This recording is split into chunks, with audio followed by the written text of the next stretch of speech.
This is We the Sales Engineers Podcast, show 73.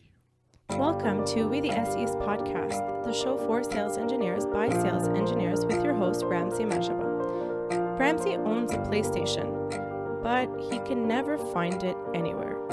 Hope you enjoy the show.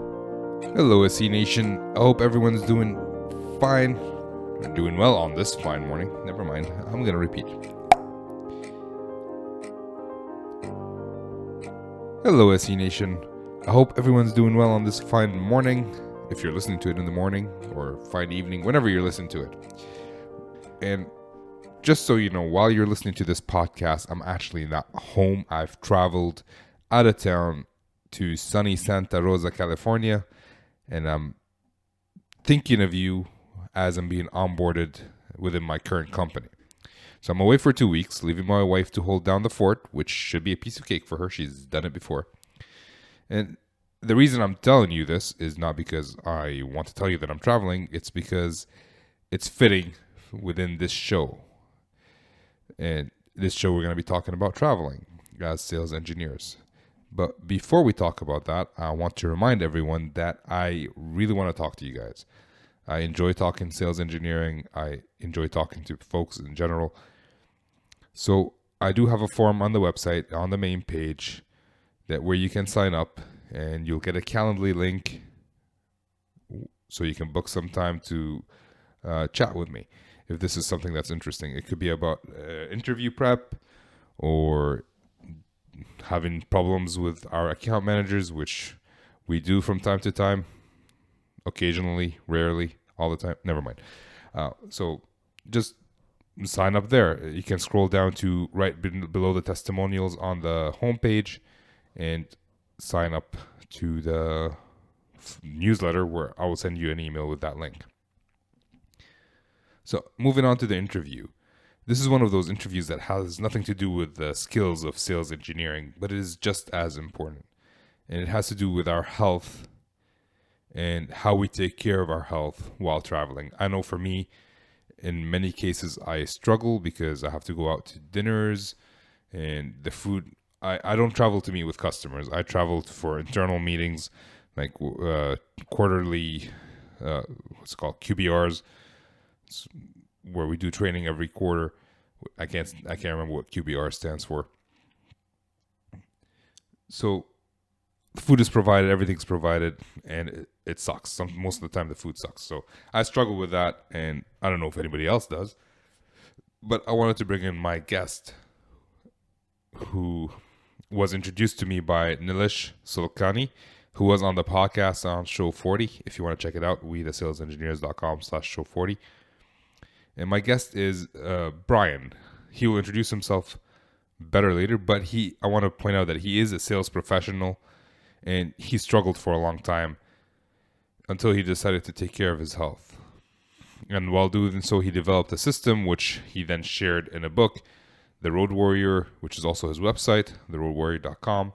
And he's sharing this info today on this podcast. Links can be shown on the show notes, wethesalesengineers.com/show 73. So let's chat with Brian. Good afternoon, Brian. How are you doing? Excellent. It's a Friday. How much better can it be, right? Could be Saturday.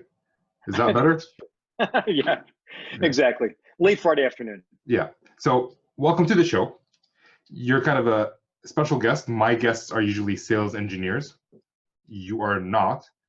But based on your history, I'm assuming you were in sales at some point, and you kind of are, but in a different capacity right now. Exactly. Yep. I've been associated with business development and sales, and we've worked with engineers through many, many years. And so a fond appreciation for that unique blend of both sales and engineering. So it's a rare, but it's an incredibly unique breed, which is very, very valuable. Well, thank you. You're really making me happy right now, just because my ego needs it. Nice. So maybe we can explain a little bit of what you do today. Sure. So I do a handful of different things. I'm a serial entrepreneur. So for the last decade, I've been in the M IoT space, working with primarily global companies who are trying to bring their brand into the US. So I've been doing a lot of corporate trainings, working with a lot of carriers, technology, to kind of help bridge that gap and help these companies become more of a North American, even specifically a U.S. brand. So that's kind of the the corporate contracts side of the business. Then I have another side of the business, which is as an author and upcoming speaker, and wrote a book called The Elite Road Warrior: 6 Energy Habits to Master the Business Travel Life. So we're just really passionate about anybody who travels for work that can improve not just their work, but also their health and their home life. Because to be honest with you, I did it wrong for so long. And so I've got a big passion for that. But so that's kind of how our two worlds interact. Right. So a lot of people, like my podcast focuses on the skills that sales engineers need and have. We're going to do a little bit differently because I want to learn more about being healthy when I travel. And that's kind of your focus from what I've seen and what I've read about you, right? Correct. Absolutely correct. And I really hope everyone listening will actually take care of their health, because you only have one body, one heart. So hopefully everybody listening, you'll enjoy this show because Brian's going to bring the knowledge in. So hashtag Master Evil Plan. Master Evil Plan? Yeah, okay. Exactly. I'm going to actually hashtag that. Master Evil Plan. That's in the show notes. Nice. So, all right. You said you did it wrong for so long. What is that? What is wrong? Well, wrong is just what you mentioned, where it's only about work. And not that work is important. I think for so long, through my 20s, my 30s, even my early 40s, I just went so hard for so long. I didn't take care of myself. And it was the last thing. So everything was about work. One of the things I joke around is saying that oftentimes, depending on my evening, if I didn't have an event that I had to attend or speak or whatever, oftentimes I would have a dinner with my laptop lover and working with my computer. And then I'd take my laptop lover up for a nightcap and drink in hand, which wasn't water. And because I had to work more, my day job doesn't stop just because I'm on the road. And who knows what I had for dinner? Usually was something either quick or tasty or whatever. And I ended up, we'd go back to the room, stadium lights were on, Ramsey. I would have, all the possible distractions, their iPads on, iPhones on, TVs on, and I would just go hard, stay up way too late, try to fall asleep, wonder why I couldn't because my brain's still as active as all get out. I'd sleep for a couple hours and I had to go to the bathroom because I drank too much before, that evening, one more drink. I felt like I had, cotton balls that started out as one that multiplied into 12 over the course of, a couple hours of sleep. And then my brain would start kicking in. So I'm going to the bathroom thinking, man, I got to get this done. Oh, I didn't finish that. Oh, I need to do that. I'd lay down for a short nap for a couple hours and then wake up the next morning sharp as a bowling ball. Wash, rinse, repeat, day 2, day 3, day 4. And I found that, was I still effective? Yes. But I was comparing myself to other people, not comparing myself to my abilities and what I knew I could do. And my chest was in front of my gut, so all good.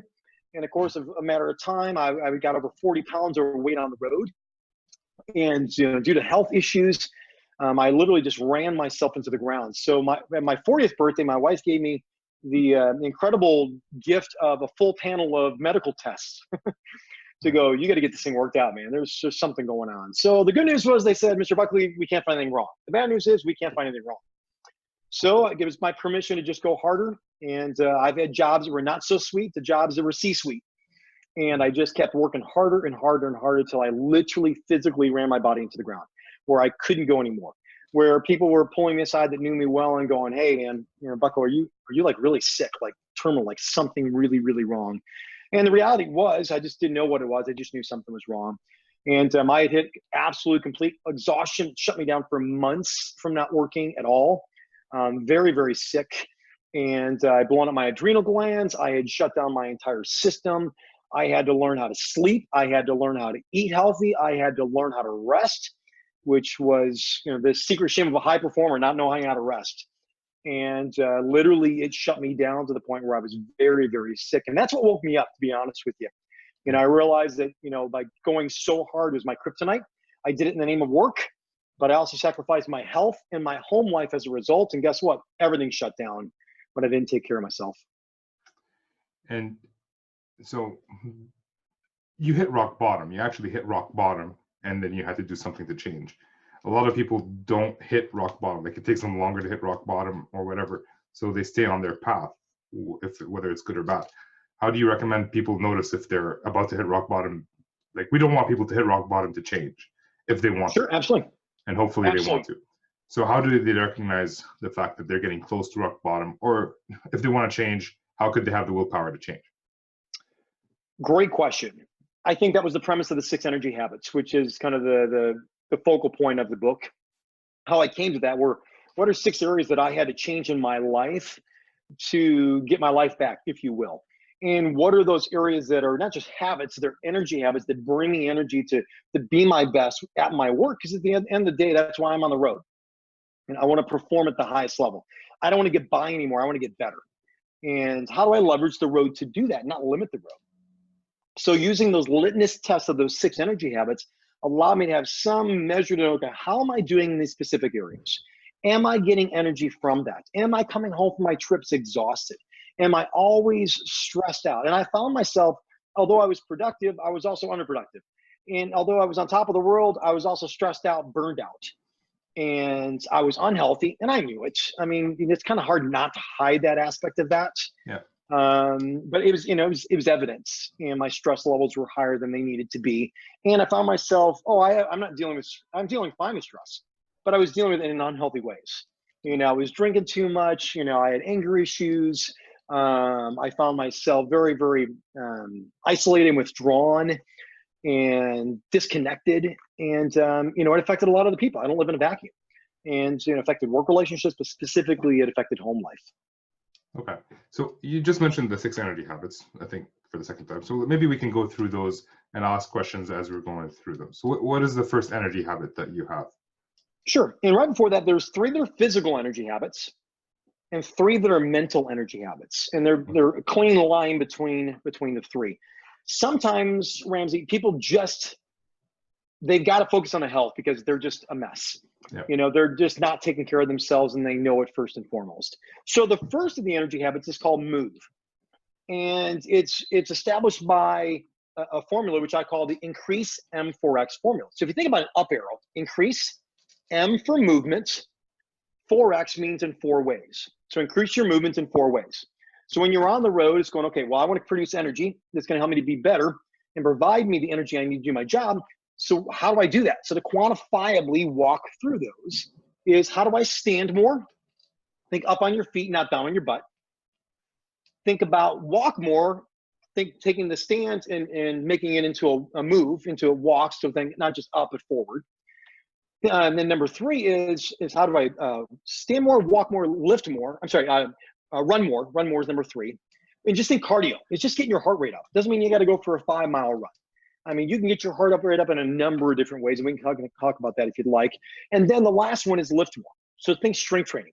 So whether I'm using dumbbells, body weight, resistance bands, something that's for a short window of time that you're using your body to be able to strengthen yourself, to be able to have the energy that you need. So that's one of the ways that somebody can monitor themselves while they're on the road, is identifying, well, how am I doing with increased M4X? Am I standing more? Am I walking more? Am I running more? Think cardio. And am I lifting more? Think strength training. So that would be energy habit number 1. Okay, so let's dig into this a little bit, if you don't mind. I had this issue in the past where I always said that the gym at the hotels are not good enough for me. So I'm assuming many people will have that. Like, I do more than 50 pounds in curls, and usually the highest weight is 50 pounds. So what do you say to someone like me who has that limiting belief? It's a great question. One of those is, okay, how can I leverage the road to do different things that I wouldn't normally do at home? So that's your opportunity for variety. So limiting the road is going, okay, well, I can't do something. Because I can't eat healthy on the road because it's hard, I'm not going to. Because the fitness center doesn't have 50-pound dumbbells, or that's the highest they have, and that's where I start, I'm not going to work out. It's sometimes we can actually use that as an excuse, a justification of why we won't do it. I'm not saying it's wrong. I'm just saying my pushback would be, I used it for a long, long time. What did it gain me?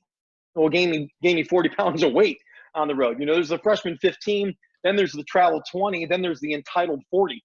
And that was me on the road. It was the entitled 40. Hey, I'm stressed out.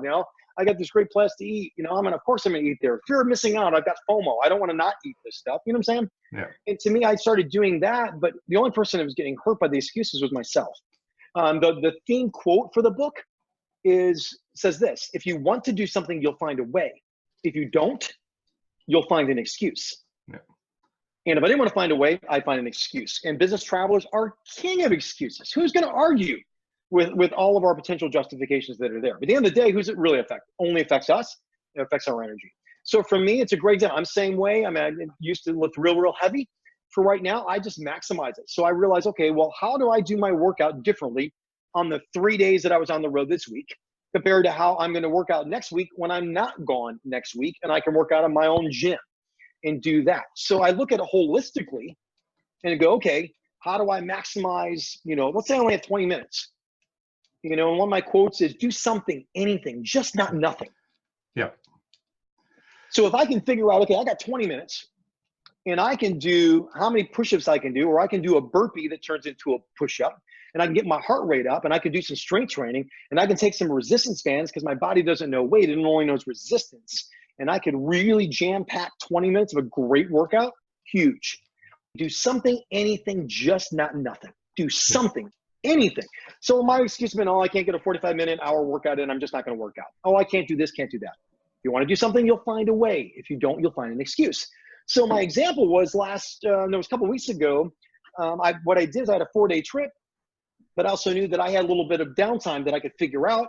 I was close to a large gym, and I chose in that moment to get a couple day passes. And so there I worked out heavy, and I got a chance to get some really good lift in it, swam for a little while, enjoyed the steam room and the sauna. And those 2 of my 4 days, I got really, really long extended workouts, but I thought ahead and I planned for it. The other 2 days, I'm like, you know what? One of those days, it was a hotel room workout. That's all I could get. But I'm telling you, man, I got my heart rate up, and within those 20 minutes. The other one was a fitness center one, and I just made the best of it. Did the elliptical, did some burpees and some push-ups, did some dumbbells, and just really repped out, and I made the best of it. But I knew it ahead of time. That's how I can make the best of that. Make sense? Yeah. So here's a tip that I've used in the past. Whenever you have time to go to the gym, and if you are able to select the hotel you can go to, a lot of hotels have memberships with big gyms. They just don't tell anybody about, because it costs them money. So if you have the chance, call the hotel ahead of time, see if they have a gym membership, and choose that hotel. And that's what I used to do. That's a great idea. Yeah. Except now when I started being in sales, I had less time, so I had to do the 20-minute workout every once in a while. All right, so that's good. So that's the number 1 energy habit. Do you want to do number 2? Can we just give a couple more examples real quick? Yeah. I mean, ways that you could stand more is just going, okay, within my day, think about it, an average business travel day. Once I get to the airport, I've got a choice whether I'm going to sit down or I'm going to stand up. I've got a choice whether I'm going to walk for a little while and just get some movement in that's there. And at that point, I can tag it on with another energy habit, which we'll call develop, and we'll talk about that later. And we can start to put things together. You think about on a plane, as opposed to just sitting on a 3-4 hour flight, or even 2 hours, every half an hour, just standing for 30 seconds and stretching. It's hydrating while you're on a flight, and then taking a walk to go to the bathroom, getting in some additional movement. You think about walk more.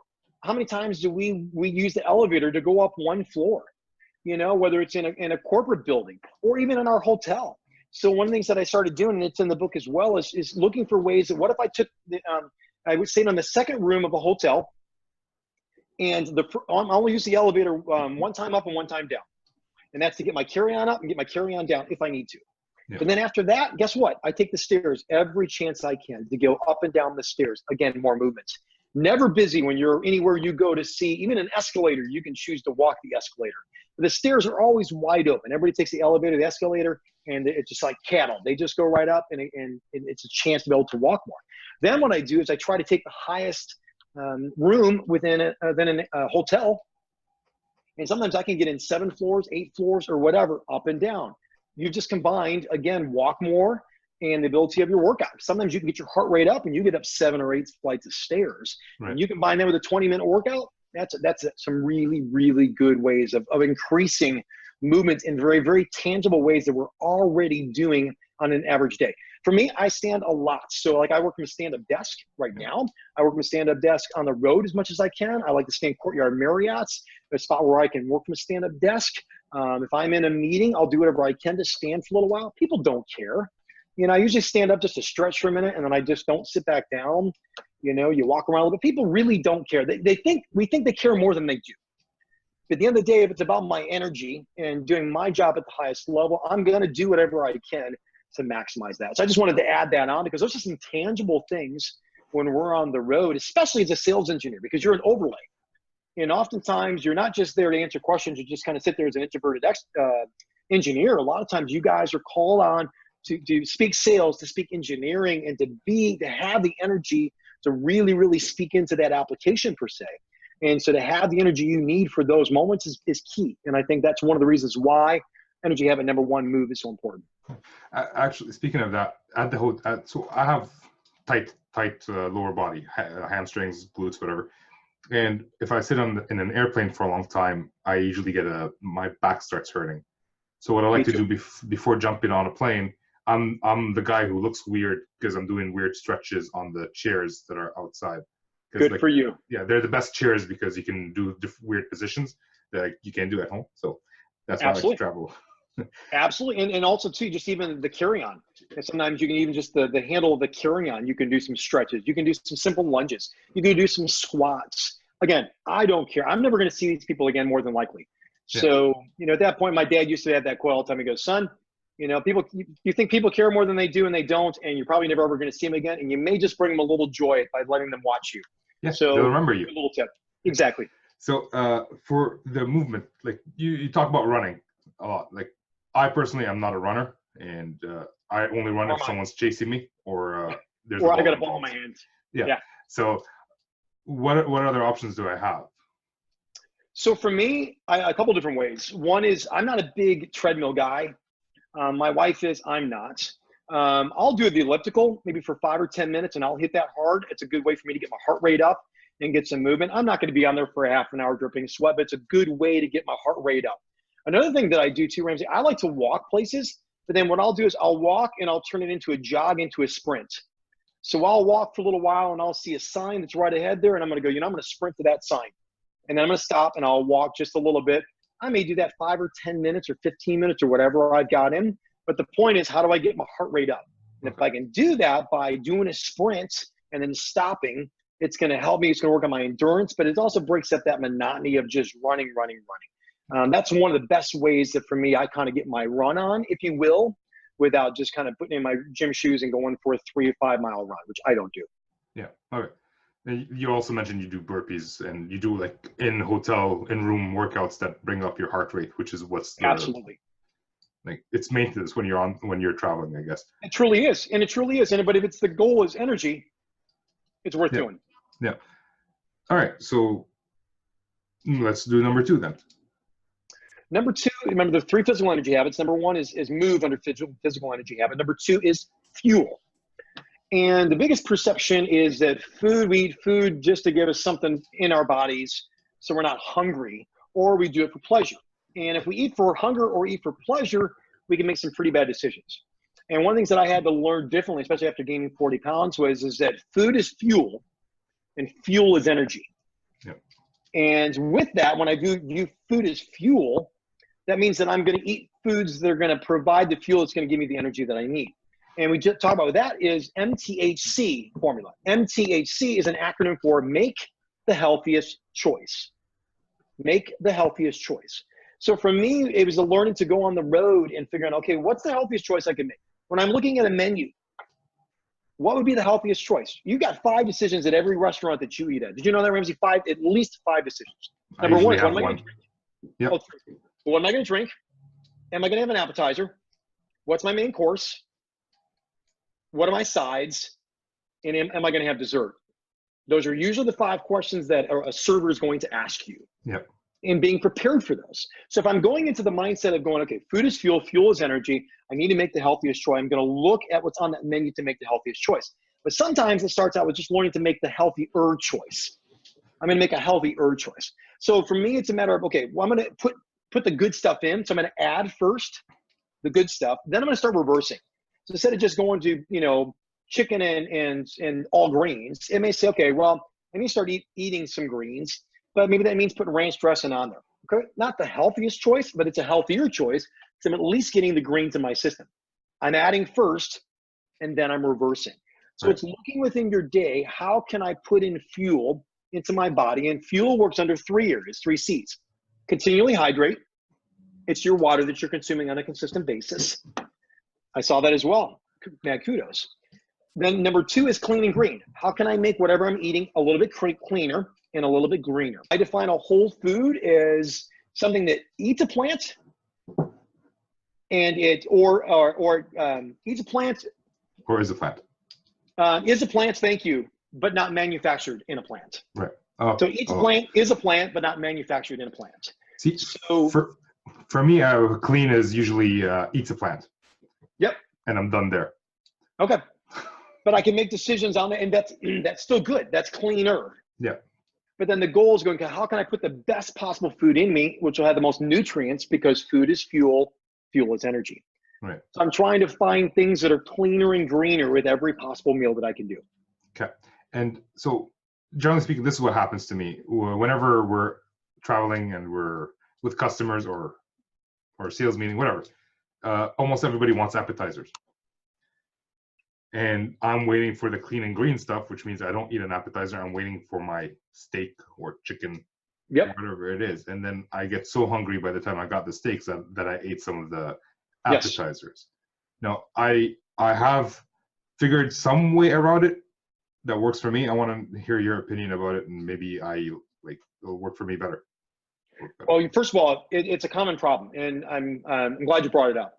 So oftentimes for me, either I choose to pick the restaurants and then I do a little intel and figure out what am I going to order at the restaurants. Oftentimes I'll have a big dark green salad with, whatever I can get on there as my appetizer, or everybody else is having their appetizer. So I'm eating something and I'm getting something in my system. But it kind of ties into number 3 of the 3 C's: continually hydrate, clean and green. And the last one is carry a controlled substance. And what that is I take a small lunchbox I got off Amazon. It squishes in. It's got multiple handles that are on there. And I've got Tupperware. And on the first day, I'm going to bring the food that's in there. So I'll bring my first meal of the day. I'll make sure I've got snacks for the day. But then I'll try to buy food, on company budget or whatever that I have. So I'm never caught off guard. So some extra greens. So I've always got greens. But a lot of times I'll carry a lot of mixed nuts. So a lot of almonds, cashews, walnuts, pistachios, macadamia nuts, those type of things.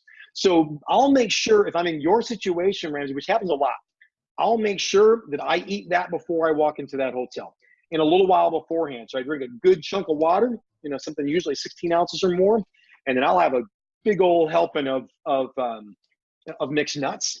And another really good filler is an avocado. Huge superfood as far as the nutrients that are in there, super fats that are there, but they're sort of really filling that's on there when I add the avocado and I add the mixed nuts and just a little bit of greens. And then I go to the restaurant and then I have a salad. That usually helps out big time for me personally. So for me, I did what you do. Like I would pick an appetizer that works for me, like a tuna poke or something like that, and that will fill me up till my meal gets there. I never thought about buying an avocado, but it's a good point because it doesn't need a fridge. And if you're there for a few days, you can actually have a few of them, one for every day. Absolutely.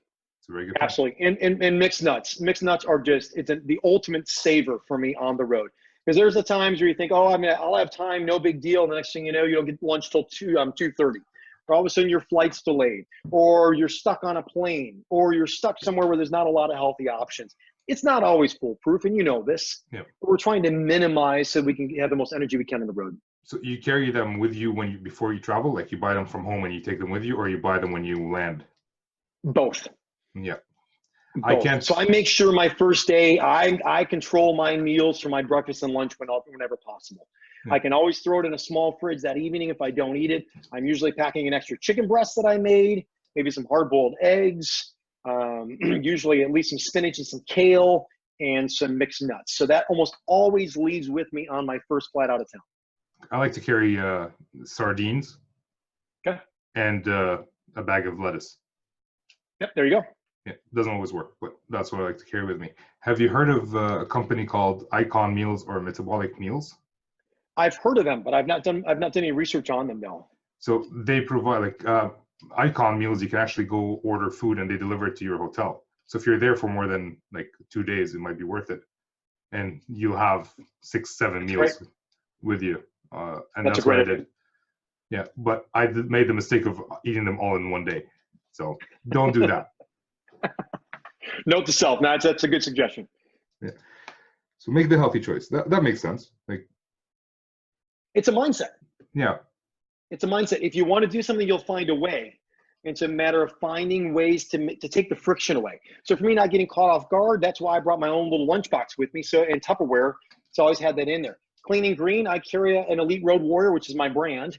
I carry an Elite Road Warrior bottle, a water bottle with me that has a large mouth so I can get whatever that I need in there. It's got a handle. But again, I'm not going to get caught off guard waiting to find a plastic water bottle or whatever. So I'm just going to limit the friction to make sure I've got whatever I need to be as prepared as I can on the road. Yeah, this thing is going to stick with me. If you want to do something, you'll find a way. If you don't, you'll find an excuse. That's it's going to stick with me because you've said it a few times. Yeah, Jim Rohn is the author of that quote.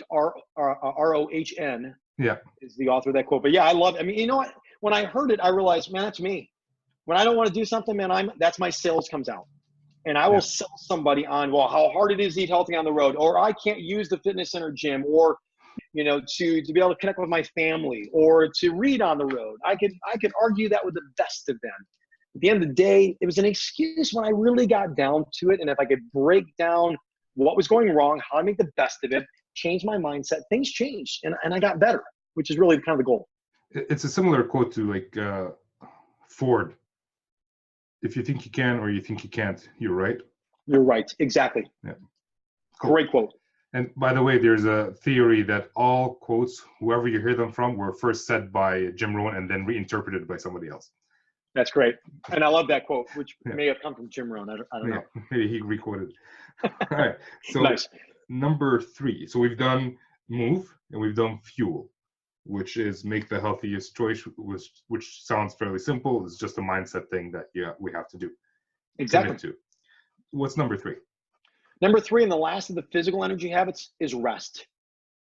And it seems like an oxymoron. I know, it seems like an oxymoron on the road, but it literally was to my demise. Like the story I gave at the very beginning, that was my demise. I did not rest. I did not, it's our bodies are high performance vehicles, but oftentimes we treat them like a beat up 1999 or 2000, work Camry. And we just run it. And, the car may look great on the outside, but we don't oil the engine. We don't take care of the vehicle, and we open that up, and it's just an absolute nightmare. It's just a matter of time. It hit me at 45, but a matter of time until a high-performance car gets run into the ground. And so I had to learn how to rest, and so I call that the strategic resting formula, and that's in 3 areas: sleep, breaks, and downtime. Now with sleep, the first thing was, and my quote with that is, improve, then increase. Don't worry about if you're only sleeping 5-6 hours a night trying to get yourself to 8 hours. If you got bad sleep, it doesn't matter if you sleep the 8 hours. How do you improve those 5 hours or 6 hours that you're getting? Then let's increase. So improve your quality, then your quantity. And so we spend a lot of time talking about, okay, how do I do that in a hotel room? How do I maximize the rest that I'm currently getting, that sleep, so that I can improve that, which will improve my performance? Questions, comments? Yes. So, right. Well, the obvious question is, what are some tips for us to improve our sleep at a hotel? First thing, and this sounds crazy, is consistency. As much as you can on the road is going, okay, maybe tonight I can't get to bed till 11 because of a dinner. But I'm going to make sure when I get back to my room, I'm not going to spend 2 hours on email or 1 hour on email or binge watching something, that I'm going to get to bed. So that's one of the biggest things for me on the road. And most nights I can figure out. I mean, there's very few nights where it's unpredictable. So, I mean, there are this exception in the rule, but a lot of the nights I know, okay, well, this night I can probably get to bed at this time and this time and this time. So that's number 1, was a bedtime. Number 2 is kind of my evening ritual. Like what does it take for me to unwind? I'm a pretty wound up guy, and my brain's usually going. So for me, I've got to do something more than just sitting in front of the TV and then falling asleep with there, or having alcohol, my secret sauce, knocking me out, which is a misnomer. Yes, it helps you sleep quicker, but not quality. Yep. And it dramatically affects the quality of your sleep. So for me, it's going, okay, how do I do different things that are going to help the quality of my sleep? So my evening routine is going to be, I'll turn the temperature down in my room. I'll make sure that for me, I'm a big essential oils guy. Used to mock them. Now I love them. I'll put it on a cotton ball, and I'll put some lavender that's in there. I'll change the scent to the room. I'll turn the temperature down. I'll turn the lights down. I'll check in with my family. I'll read maybe 10 or 15 minutes before bed. I'll just do things that are going to start shutting my brain down. I've even gone to guided meditation, crazy enough. I used to mock meditation as well. But for me, it just slows me down because my goal is getting to bed at a certain time. So my biggest performance enhancing discipline, not drug, discipline on the road. And if we can learn to value that, I mean, you look at CEOs, musicians, artists, athletes, that's their biggest performance enhancer. They take care of their body first and foremost by taking care of their rest. Because if they sleep well, guess what? They make better decisions on their nutrition because they're not tired and lazy. If they sleep well, they make better decisions on whether or not they're tired or have enough energy to work out. Their performance goes up. You know what I'm saying? All of these things are tied into sleep, and the science proves that. So that's a big area. But Arnold Schwarzenegger says that we shouldn't sleep more than 5 hours, because if we're asleep for 5 hours, somebody else is up there working and beating us. What do you say to that? Well, that's Arnold Schwarzenegger. Yes. This guy right here at 45 had a complete physical breakdown. So great quote, Arnold, means nothing for me because he still had his quote, and I'm bedridden for 3 months. Well, he's a machine. Yeah. On the other end, do you know Tim Ferriss? You familiar with Tim Ferriss? Yes. Yep. Very much so. He sleeps 12 hours a day. He sleeps 10 hours at night and then an hour and a half nap during the day. And I think he accomplishes quite a bit too.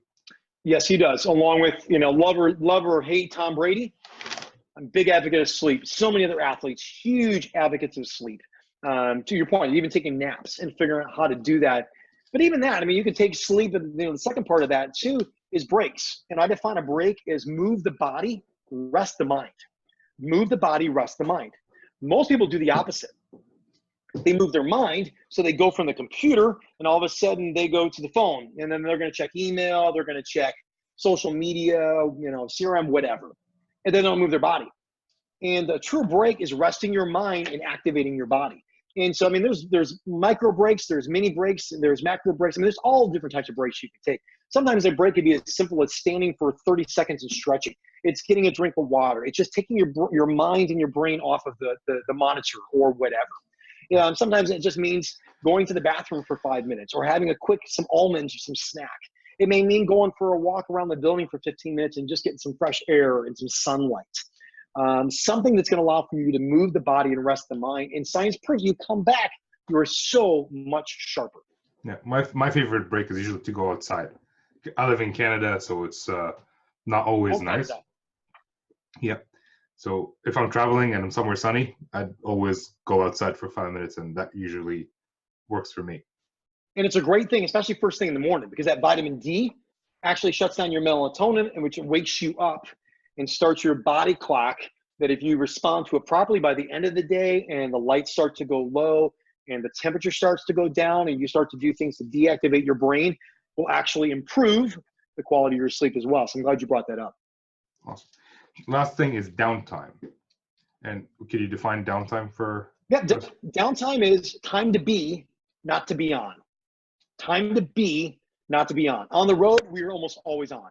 Yep. And we need times where we're literally not doing work or dealing with people. Sometimes there's small little areas of downtime. Like for me, I like Barnes & Noble, going in, getting a hot tea, grabbing some magazines, grabbing some books, and just taking half an hour and just shutting my brain off. But it's something that's refueling me. It's time to be, not to be on. Sometimes my bigger things, I love sports. And so Rams, I've gone to literally every single Major League Baseball park, every single one, inside the park, no drive-bys. Well, what that means for me is I can be with 40,000 people and not have to talk to anybody if I don't want to. I can pay $5 for a nosebleed seat and just walk around and leave after 5 innings if I want to. But it's something that refuels me. I was just in Seattle and Spokane. And after Spokane, I drove across to the panhandle of Idaho. And there was a beautiful lake that was there. And I did just a 1 hour, I think it was a 90-minute boat tour. And it was unbelievably relaxing. But it took me a little while to slow down and to be able to just time to be, not to be on. So it's looking for those things on the road, planned, sometimes unplanned. It's a hike. It's leveraging that location and really enjoying that just even for a few minutes to just be. So, like, it could be going to the gym or reading a book, or like some of the stuff that you already talked about. We could be doing that, buying food, going to the supermarket and buying food. Absolutely. Okay. Absolutely. But it's being intentional too with that, Ramsey. Sometimes it's just a matter of going, I'll know ahead of time if the Boston Red Sox are in town, or if, I might say, it's whatever sports team or whatever. If there's something that's there, I know about that, and I can try to schedule around that so that I can make that part of my evening. Plus, it gives me something to look forward to. Downtime can sometimes be, man, I look forward to just that 90 minutes on a boat and watch the sunset go down. It was gorgeous. It was just something that just slowed me down, that allows me. And even that evening, I went back. I still need to work for an hour. I really did, but it didn't take me 2 or 3 hours. It didn't take me twice as long and half as good. And I went back and I was engaged in it, and I just felt better to go back and do that because I gave a little bit of time that was fueling to me. Okay. I'm just thinking, like, in terms of salespeople and sales engineers, they're generally either, if they're traveling for work, they're either taking their customers out to the ball game or to basketball. So they're going to have to figure out a way intentionally to be on their own, whether it's taking an extra day at a foreign location or great example. It is. Yeah. Great example. And I think the other part too is that, we don't have to entertain till 11 or 12 o'clock at night. Sometimes we as the entertainer bring in a client or a customer out, we feel like it needs to be longer. Sometimes too, my downtime may be before that. So, if I'm with somebody, it's like, okay, if I can schedule it, maybe I get between 3 and 5, it's my time. You know what I'm saying? So that I can go and I can, like you said, go to the gym, and maybe just going to the gym is that I'm just hitting the sauna or the steam room and just kind of relaxing. Maybe it's going to Barnes & Noble or whatever, so that I'm unplugging so that I can truly be on when I need to be on, which is for the customer dinner or the event or whatever. It's learning the rhythms that are going to provide you the energy you need so that you can be back on your game. Can you push through? Absolutely. That's usually when we come home as the exhausted road warrior, not the elite road warrior. Yep. Well, that's perfect. So we've covered the 3 physical energy habits, which are move, fuel, and rest. And now there are the 3 mental energy habits. Did I say, or? Exactly. Nope, you're exactly right. And if you buy the 3 physical energy habits, you get the 3 mental energy habits today on this show at no additional charge there. How about that for your listeners, right? That sounds perfect. So, yeah. And the 3 mental ones, the first one is actually really obvious because that's why we're on the road. It's to perform. So energy habit number 4 is perform. The difference is, how do I perform at a high level? And I do my day that provides energy that makes my job even better. So the 3 parts of that, number 1 is it's road plan. So a road plan looks at your planning in 2 ways. Not the details. Okay, well, I got a flight at this time. I've got a meeting at this time. Not those type of details. It's looking at your day. So in my morning, when I do my morning routine, part of that, the last part of my morning routine is I'm looking at my road plan. So I'm looking at my day going, okay, how am I going to get to my energy habits in? When is my time to move? How can I maximize my fuel time? How do I make sure if I can get a break in or some downtime within my day? I'm looking to go, how do I fit those in along with the other 3 the other mental energy habits? So that's part of my road plan. The other part too, Ramsey, is figuring out, okay, how do I block and tackle? In sports, we talk about that. The teams that struggle the most in sports, in football, the teams that do the fundamentals bad. Yep. If they don't block well, they're going to suffer. If they don't tackle well, they're going to give up a lot of points. And those teams make a lot of errors, and the errors lose games. Translate that to the road. If we don't look at how we block and tackle specifically in the margins of our day. So all of a sudden, boom, I have a half an hour between customer meetings, or I got an hour between whatever. It's figuring out, okay, when will I potentially have that margin of time? Number 1, when? Number 2 is, what will I do with it and be very intentional about it? So instead of me being all over the place and kind of returning 1 or 2 phone calls and kind of returning 1 or 2 emails, I got 30 minutes. I'm going to spend 15 minutes on phone calls and I'm going to spend 15 minutes on emails, and I'm going to go after it. I'm going to make sure, okay, here are my 3 phone calls I'm going to make. If I only get 1 call, it's my most important call, and I'm going to call that one first. Or I'm going to leave 3 voicemails, but I'm going to go through that. I've got emails. I'm going to scan my email box the first 2 or 3 minutes, and I'm going to go, okay, what are the most important emails? And I'm just going to knock them out, knock them out, knock them out. So it's learning to take the margins of your day and maximizing those as opposed to being caught off guard and letting the day own me all throughout the day. So you kind of like putting constraints around your time, like you're not leaving it open-ended. And also you had planned that from the morning you had looked at you're going to have half hour here and you're going to spend it like that. It's not like you walked out of the meeting and said, okay, what I'm going to do now, and took you 10 minutes to figure out that you're going to send an email. You're exactly right. And the constraints actually give me freedom. Yep. Because the freedom then is I know what to do in that moment. I'm not mindless and I'm not getting caught off on Twitter or Instagram or Facebook or whatever. I'm realizing, no. I'm going to maximize this. I got a plan. I don't know what the emails are in there in my inbox, but I do know I'm going to take the first 2 minutes and I'm going to scan to figure out the most important ones. And I put myself on the clock and the timer. The other thing too that does that, those restraints, I get a lot more emails done when I know I got 15 minutes and I crank out, I got a time frame on that. Same with my phone calls. It helps me. The other thing it does to me too later is later in my day, I'm not hostage by all the, I'm like, man, I blew it. I didn't return my most important email or my most important phone call. And then boom, that bleeds into my dinner and I got my laptop lover out. And it affects my evening and it just keeps bleeding over where I feel overworked yet underproductive. And that's where Energy Habit perform when we road plan, we block and tackle. And then the last one is energy pacing. How do I pace my energy? So as I figure out, okay, you know what, I'm running low on my energy right now. Maybe it's because I'm hungry. Do I need a snack right now? Well, then I go back to Energy Habit number 2, fuel. When I'm carrying a controlled substance, I have a snack that's right there.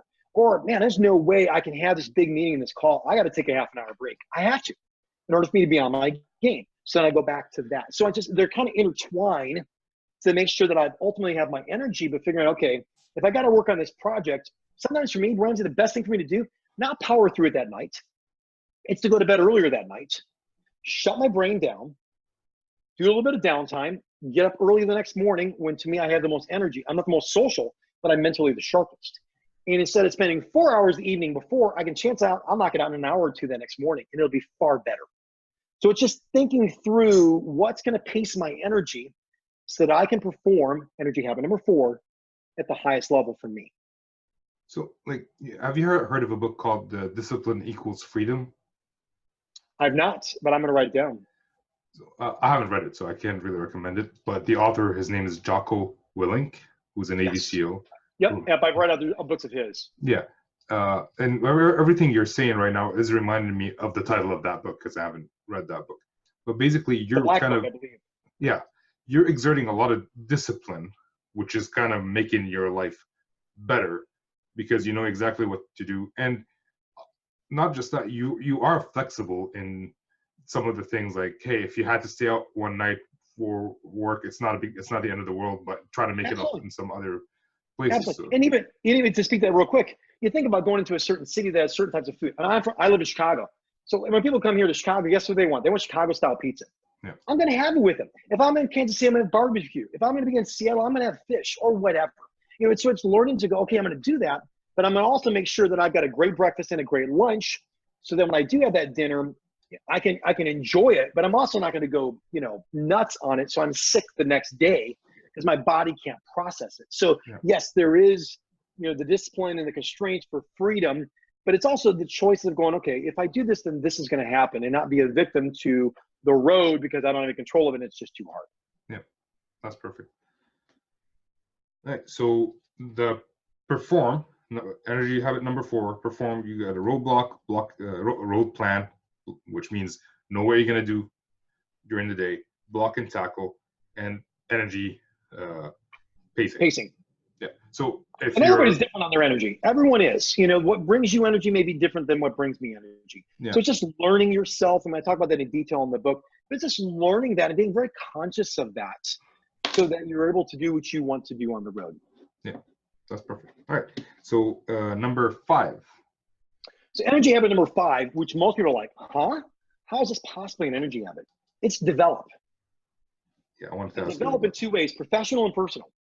most people, their extent of any development on this is, I mean, their reading is emails and sports scores or news, and that's it. And they argue, well, I don't have any time to read. I'm like, really? Do you drive to your airport? Yes. Do you, once you get off the rental car bus or Uber to get into there, do you have time till you get your gate? Yes. Are you have to be on the clock every minute of your flight?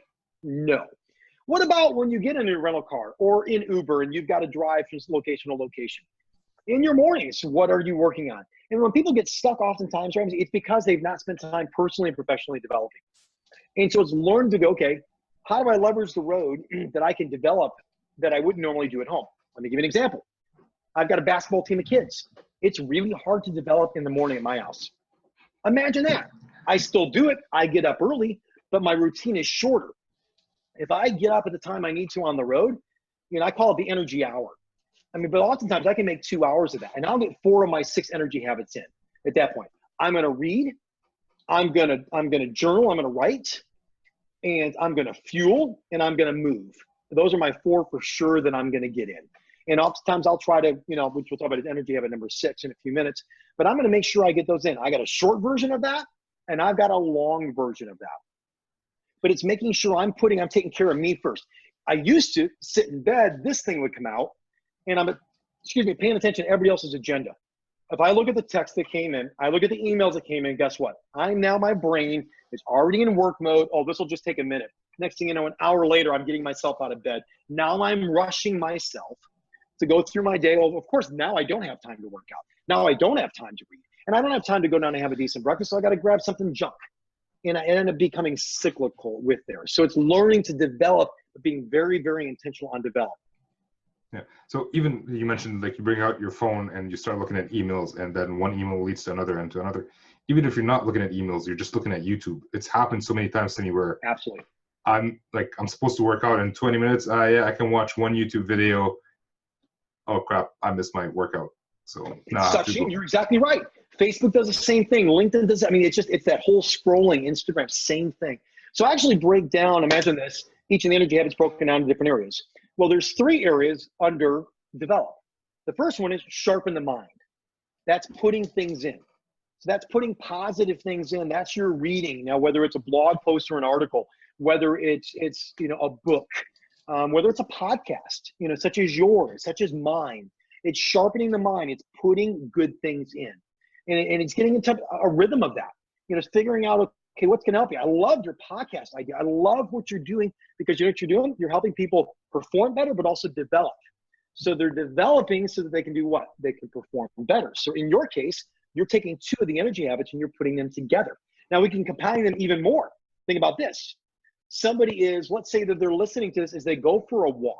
Yeah, at the gym. On a break. Guess what they did? They now just combined rest and they combined move, right, so that they could develop, so they could perform better. Make sense? Yes. And once you start seeing that going up, hey, I got 20 minutes or 30 minutes in, I'm going to go for that walk like you mentioned, and I'm going to listen to 15 minutes of your podcast or 15 minutes of my podcast or a book, something that's going to sharpen the mind. It's going to put things in.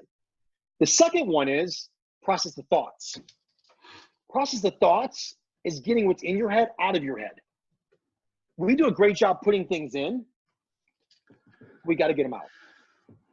And the way that I do that is I call it think space. I need time where I can just get what's in my head out of my head and put it on a piece of paper. So for me, it's a journal. It literally is an open journal. It's the dotted journal. It's kind of moleskin pages on that. And for me, I'll do anything. Sometimes I'll sit down. I'm like, okay, what's just open-ended here? What from this trip right in here? I owe this action item. I owe this action item. I got this phone call. It's just a brain dump, just getting stuff out of my head. Sometimes for me, it's notes on what I read or listened to on a podcast or whatever that's there. Sometimes it's planning. The point is, what it is doesn't really matter as much, that you process the thoughts and you get what's in and you get them out. So I've been reading 1 book a month. That was my plan. Great. I have a book club, and I've been reading. Everything's been going well. And then somewhere I watched a YouTube video about taking notes while reading. And I'm like, all right, I'll try that out. And then I started taking notes. And at the same time, I'm trying to figure out what I'm going to write about in terms of vlogs and podcasts and whatever. And as soon as I started taking notes, I had like 7 new podcasts or topics that I'm gonna write. So yeah, like I'm processing as I'm reading. I didn't do what you did. I'm not doing journaling, but at least I'm processing what I'm doing. And yeah, it kind of And clarifies journaling, stuff. and that's awesome. And that's awesome. And let me clarify that specific type of journaling. All that is basically it's a notebook. I'm just putting it in one location Yeah. of where my ideas are that have come out there. And it allows me just to kind of, I don't know, just unleash. So let me give you a really good example of that. One of the best places to do ThinkSpace is on a plane. I'm 30,000 feet up in the air. I can turn Wi-Fi off. Wi-Fi sucks on an airplane anyway. Yep. And so oftentimes the first thing that I'll do when I get on a plane is I will sharpen the mind. I will usually read for 15, 20 minutes. I'll have a book, it's on my Kindle, on my iPad Pro, or I will have a physical book that's right there, and I'll just read for 15 or 20 minutes. Nobody's agenda, nobody can disturb me. I can't really work on my laptop anyway. So I'll do that then. Then once we get up in the air, I'll take about 5 minutes, 10 minutes, 15 minutes, and I'll pull out that ThinkSpace journal. And I'll just 30,000 feet up in the air. It's amazing the perspective that you have when nobody can call you. You can put your do not disturb, ultimate sign for business travelers, putting the headphones on. Yep. And I don't have to talk to anybody. I don't have to return an email. I don't have anybody that has to knock on my door. And I'm going to maximize. I plan every minute of my flight, because to me, that is gold time right there. And I can think through whether on my way to my trip, I need to do this. I need to think through that so I'm prepared. Or, on the way back, I need to follow up. I could have done this differently, whatever. So those are 2 really, really good times to do ThinkSpace. But again, it's getting the thoughts that are in your head, no matter what they are, putting them into one central location, because the worst thing is that you can't find it. What did I write? It was in this book, or I wrote on this piece of paper here and there. No, I'm done with that. I've lost too many notes, forgot too many things in books, that I put it in one specific location. It's in a small journal. It's an Elite Road Warrior journal. It's thin like this. And it's just easy to carry. Can put it in my work bag, and I always have access to it. Nice. You mentioned your podcast. Do you want to tell the folks what it is and where they can find it? Yeah, it's called the Elite Road Warrior Podcast. My brand is Elite Road Warrior. Okay. The concept behind that is most road warriors, unfortunately, are the existing road warrior or the exhausted road warrior. I got advanced degrees in both of those, and just no more. So for me, it's a podcast that is simple. For me, because I have a low attention span. Sometimes I don't have big letters behind my name. My letters are OCD and AC, or ADHD. Those are my names. Letters behind my names. So for me, I'm 30 minutes from my airport in Chicago. So my episodes are usually 30 minutes or less, just in my situation. My odd numbered episodes are content driven. My even numbered episodes are interviews with subject matter experts on some of the things that you're doing right now. So 20 to 30 minutes, in and out, nobody gets hurt, but it's called the Elite Road Warrior Podcast. So thank you for that. And it fits really good under develop. My book is also on Audible. I recorded my audiobook. And the reason why is I actually listen to more books than I actually physically read books. So for me, under Audible, you go to audible.com or Amazon, and you can see, my podcast, or there's right there is my book on Audible. And, it was worth the investment. I spent the time to record it because of my energy and my passion behind it. And so it's there, and it's there hopefully for people to be able to listen to things while on the road. What I love about Audible is wherever you stop, that's where it stays. Right. So you don't have to remember, I was kind of at this one spot here and there. It's listed exactly there. So I'll add a link to your book and your website on Thank you. My show notes, which will be show 74, I believe, or 73. I'll confirm that in the intro and outro. And just so you know, I ran your test on your website, which is the Elite Road Warrior, and turns out I'm an existing Road Warrior. There we go. Yeah. Well, the good news is room for improvement, and especially after this podcast. Well, the good news is I'm not the worst road warrior, but yeah, there is a room. That's exactly, which is the exhausted road warrior. Yeah. All right. So we're down to number 5, which is develop. Actually, there's one more to that. There's one. Okay. Yep. So under that, sharpen the mind is putting things in, good things in. Yep. Processing the thoughts is getting things out. Then the last one is called monitor the heart. And what monitor the heart is answering, how am I really doing? I find the longer that I'm on the road, the more cynical I get the more negative I get, the more lack of empathy that I have for people or things. And I carry that home often. Sometimes I can bleed on that on other people under the name of perspective or realism. You know what I'm saying? And I don't want to be that way. But if I don't monitor my heart in a way where I check out, hey, what's really going on inside of here? I want to get that out. And so I do that in my journal as well. So the second part of the journal of the Elite Road Warrior Journal is the monitor the heart. The first one is process the thoughts, which is think space. And the next part of that is monitor the heart. I answer 8 questions every single morning. It takes me maybe 10 minutes. Sometimes I only get a handful of those in, but they're 8 simple questions that I ask myself. Number 1 is, what happened yesterday? I want just a little bit of a chronology just to kind of know this boom, boom, boom, boom, boom. That's what I did yesterday. And then I ask, what were my biggest wins yesterday? Sometimes I forget what was good that came out of yesterday. What did I accomplish? What did I do? Third one is lessons learned.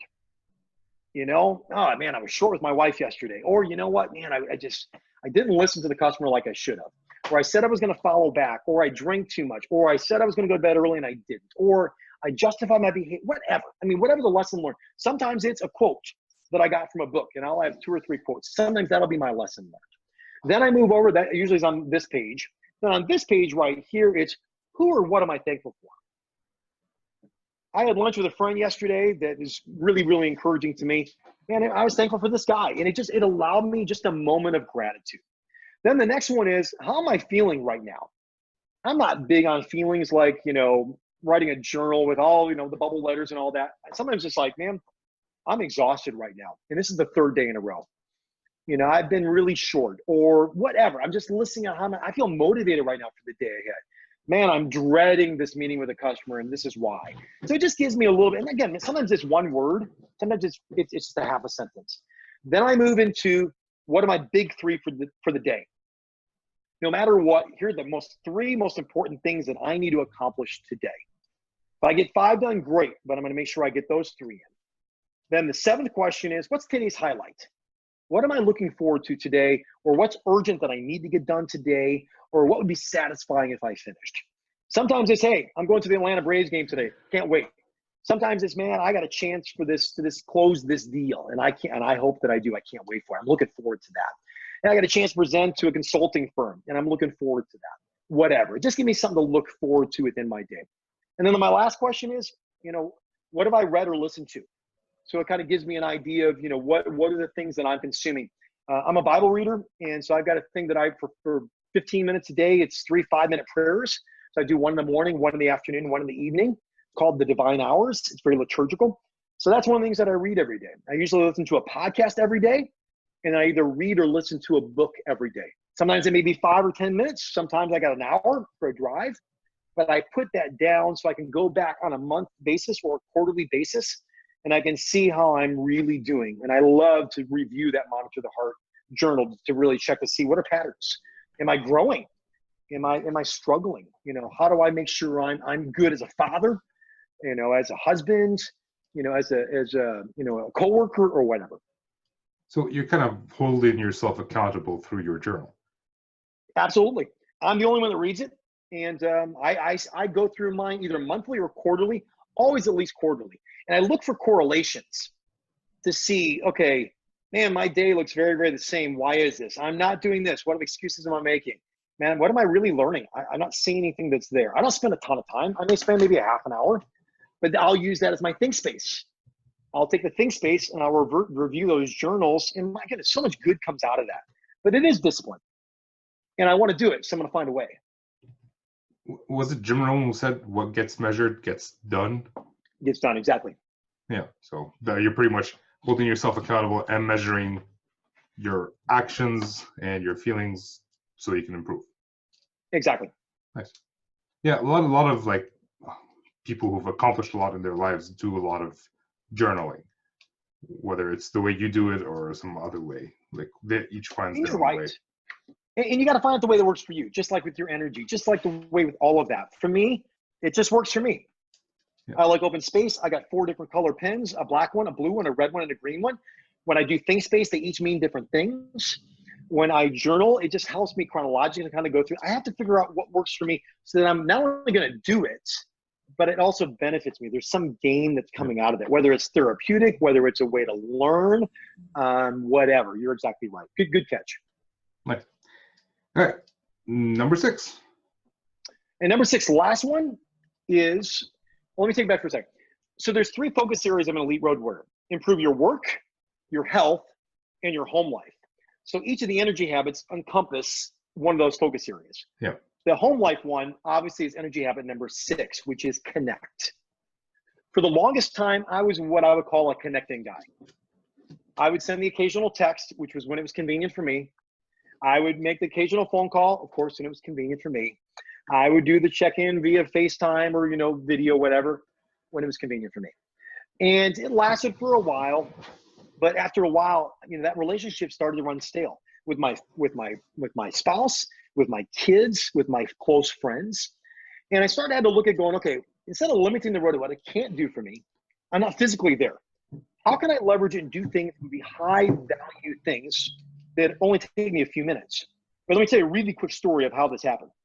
I remember one time after international travel and then having to do some corporate events in Vegas, and I was up early. I was doing C-suite. I've had jobs that are not so sweet and jobs that are C-suite. So, it's the kind where you got to be out there with the clients in the evening and doing the big events. And there were also things where I had to be at 8 a.m. for a breakfast with a vice president. I had to be that guy.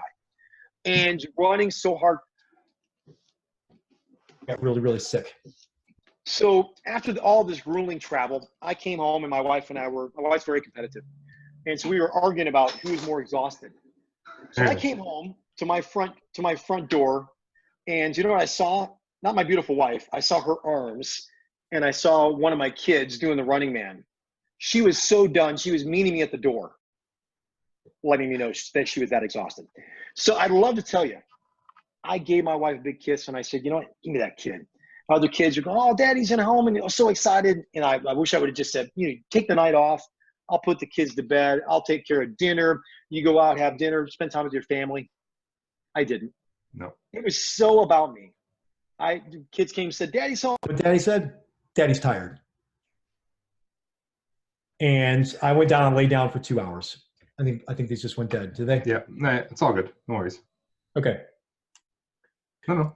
So my kids said, Daddy's home and Daddy's tired. Daddy went downstairs and slept for a couple hours.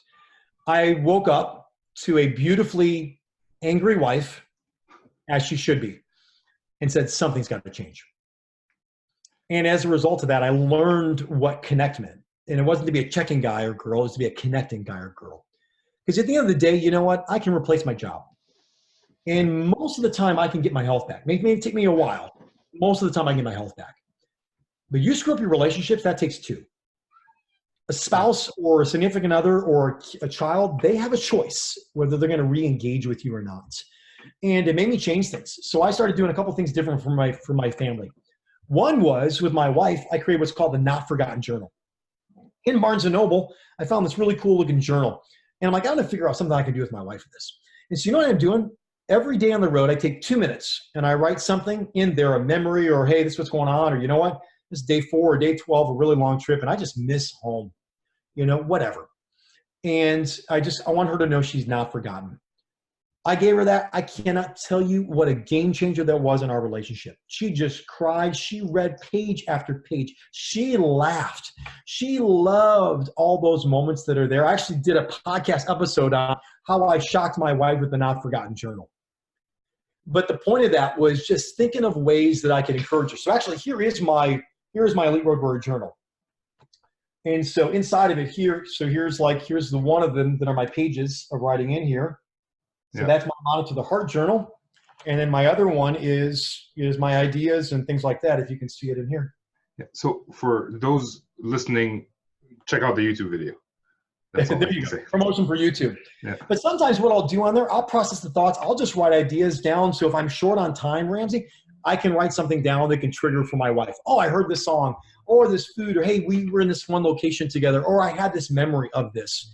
And so then I got a little bit of a list. So instead of having to write down and like, I have no idea what I'm going to write right now, I got a lead generator. You know what I'm saying? I got an idea that's there already, and boom, I write it down. I do this thing with my kids called Flat Kiddos. You heard of Flat Stanley? No. So Flat Stanley's a character that's grade school kids where it's just these two boys and one ends up getting smashed, like smushed.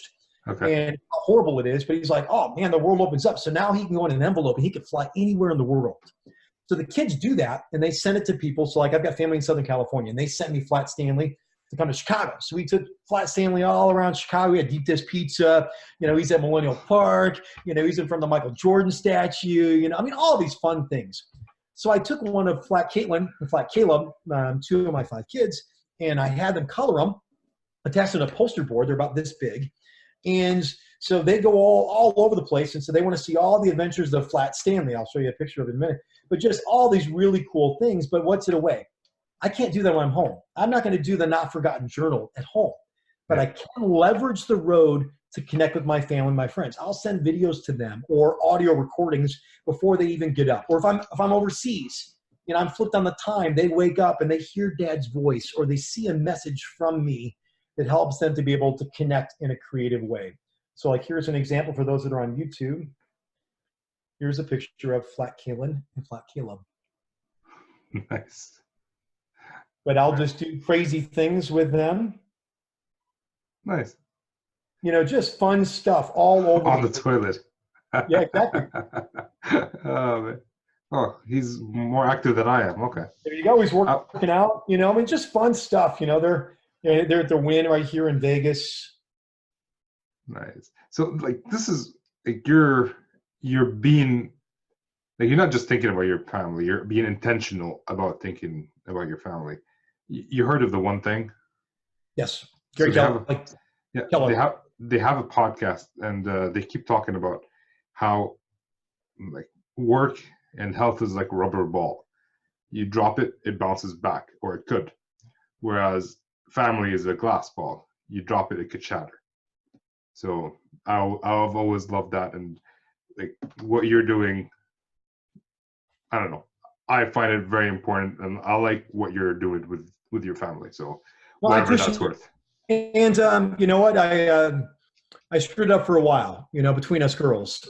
And thankfully, I was able to re-engage that. But you used a very specific word, there's 3 parts of connect.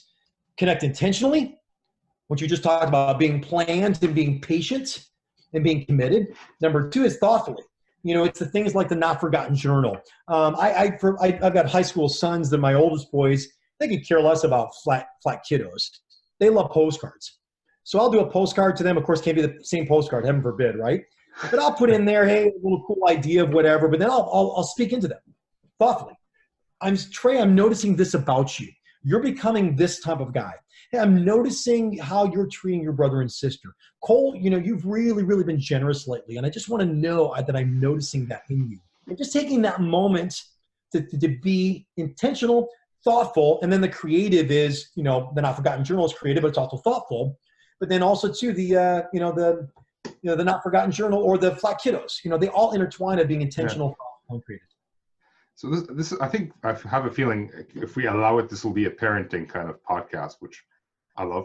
I did something similar, not so similar. I opened up email addresses for my children when they were born with their names. So now it's reserved. They will not be able to book that name. And I should do better at that.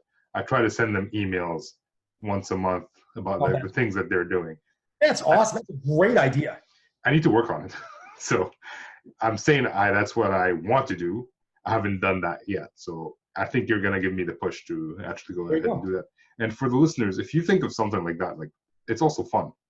So do something. Yeah. And it's also great for downtime.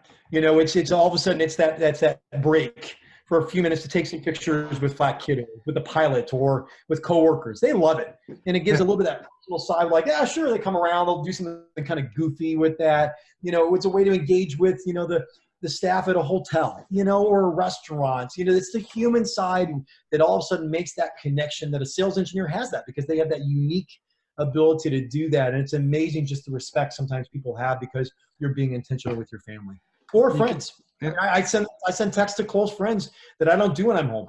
You know, something reminds me of them, you know, and I'll send that, or I'm sitting at a ball game and I'll send a bunch of texts to a whole bunch of friends that I've not talked to in a while and kind of re-engage. but I'm less likely to do that at home. So it's leveraging the road to do those things. Yeah, you can even like do the flat kiddos things with customers. It's a conversation opener and a humanizer if you want to use it like that. But like, absolutely, there's nothing wrong with that. So connect intentionally, thoughtfully, and creatively. Right. So the 6, I'm going to repeat the 6 if you don't mind. Move, fuel, rest, perform, develop, connect. Nice. Exactly. They're very simple. I mean, there's a lot of very simple vernacular that's in there. Even at the end of the book, I've got a glossary of terms, the move the body, rest the mind, time to be, not to be on, improve, then increase, how you monitor your energy. I call it becoming an energyologist, which is a Buckleyism. That's how do I monitor my own energy? Little things though that just help us on the road to be at our best. Yeah. So I am curious. You talked about your morning routine. Do you mind sharing what that is? Yes. Every morning, if I'm at home, I use this glass right here. It's basically 16 ounces of water. I'm on the road. It's my Elite Roadwear water bottle. So my exact road routine is just a matter of the length of it, road or home, is I will get 16 ounces of warm water. I use essential oil lemon, and I'll put in 5 drops, which is basically an entire lemon. I'll put in Himalayan sea salt. So what the lemon does is it detoxifies your body. The water hydrates your body. What the sea salt does, it puts in minerals and that your body has lost, trace minerals. And pink Himalayan sea salt has like 60 trace minerals that puts the nutrients back into our body. They're missing, especially overnight. That goes in there, and then I use a doTERRA Greens. That's basically a full organic daily supplement of your fruits and your vegetables. So I make sure no matter what, I take that on the road, and that's the first thing I do. I mix that together. It takes me 1 minute, boom, down the hatch. I suck that down. Next thing I do is I open up, I actually do my that Divine Hours, that Bible reading. I do it on my Kindle with there. So I will sit down right there and I will do my morning reading right then. Then I usually do something inspirational. So I'm reading a book right now called Hope in the Dark.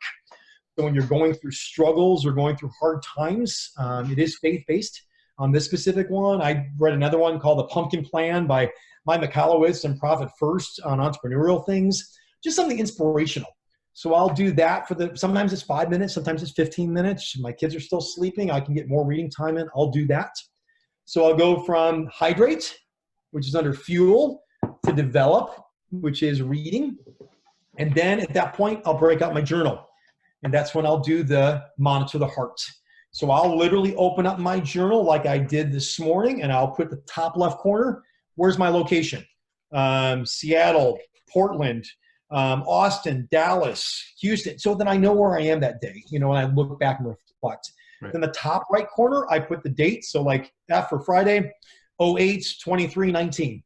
And then I'll just break through what happened yesterday. Boom, list it out, biggest wins, boom. And I'll literally 10 minutes at the most that it takes to do that. And at that point, then I move. So either I'm going to work out in my hotel room, I'm going to go down to the fitness center, I'm going to hit the day pass, I'm going to go to my gym here if I'm working from home that day, and I'm going to work out. I'm doing intermittent fasting right now, so I usually eat between noon and 6 when I'm at home, noon and 8 when I'm on the road, or depending if I'm having a breakfast, then I'll go and I'll fuel and do that, and then I'll connect. So then I will send a message on my phone or whatever. I'll write in my, the not forgotten journal for my wife, or I'll take some pictures, with the kids, or I'll fill out the postcard. I'll send a text to a friend or whatever. Even sometimes it's just 2 minutes.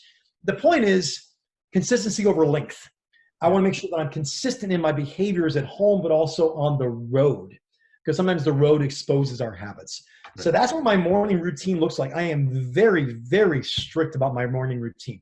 It's just a matter of how long it is. I've got a short version, my regular version, and my long version. So there's never a question of, what do I do? What's the order? I know what it's going to be. It's just a matter of how much time do I have to invest into it.